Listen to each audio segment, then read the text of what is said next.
Assalamualaikum warahmatullahi wabarakatuh. Perkenalkan, nama saya Marhaini. NIM saya 220658302017. Saya akan mempresentasikan tentang unit kendali. Definisi dari operasi unit kendali adalah bagian dari sebuah komputer yang berfungsi sebagai pengatur dan pengendali semua peralatan komputer. Kontrol ini juga dapat mengatur kapan alat input menerima data, mengolah dan menampilkan proses serta hasil pengolahan data. Dengan demikian, semua perintah dapat dilakukan secara berurutan tanpa adanya tumpang tindih antara satu perintah dari perintah lainnya. Fungsi dari operasi dari unit kendali. Tugas dasar operasi unit kendali adalah mengatur unit kontrol, menyebabkan prosesor menuju sejumlah operasi mikro dalam urutan yang benar, yang disarankan pada program yang sedang dieksekusi. Unit kontrol menyebabkan setiap operasi mikro dilakukan. Tugas-tugas dari unit kendali adalah: 1. Mengatur dan mengendalikan alat-alat input dan output.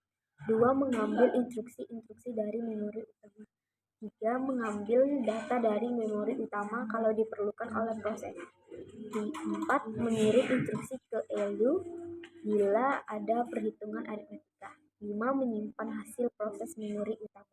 Sebagai contoh dari unit kendali. Jenis-jenis unit kendali adalah single site CPU. Proses dikontrol ini hanya terjadi dalam satu cycle, artinya setiap instruksi ada pada satu cycle, maka dari itu tidak memerlukan static.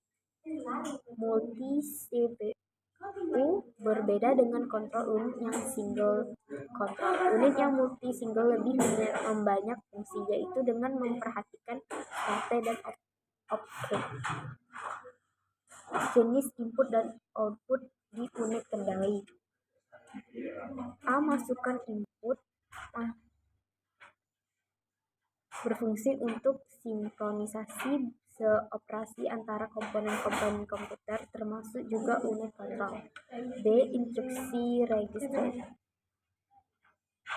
Itu digunakan untuk menggunakan operasi mikro yang akan dilakukan selama siklus eksekusi. C. Flag. Digunakan unit kontrol untuk mengetahui status dari CPU. D. Control signal. Itu control bus, memberi jalur ke unit kontrol untuk sinyal-sinyal seperti sinyal intrude, depth, dan acknowledgement.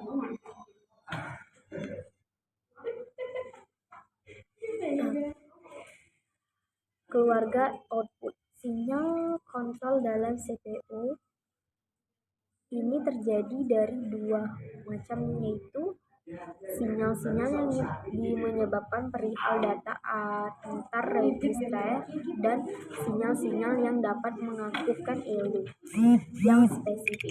2. Contoh signal to control bus. Output sinyal juga memiliki dua macam sinyal, yaitu sinyal kontrol bagi memori dan sinyal kontrol bagi modul-modul pada input-output. Kelebihan operasi mikro. Rancangan mikrounit relatif mudah diubah-ubah dan dibentukkan, menyediakan kemampuan diagnostis yang lebih baik dan lebih padat diandalkan daripada rancangan hard. Utilisasi memori utama dalam komputer mikroprogrammer biasanya lebih baik karena perangkat lunak yang seharusnya menggunakan ruang memori utama justru ditempatkan pada memori kendali.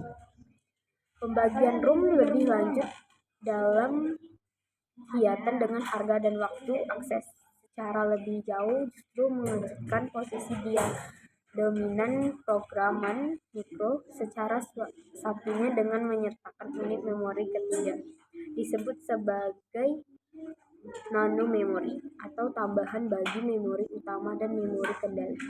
Dalam mengerjakan hal ini mungkin terjadi pertukaran thread atau off yang menarik antara program mikro, history, dan vertikal.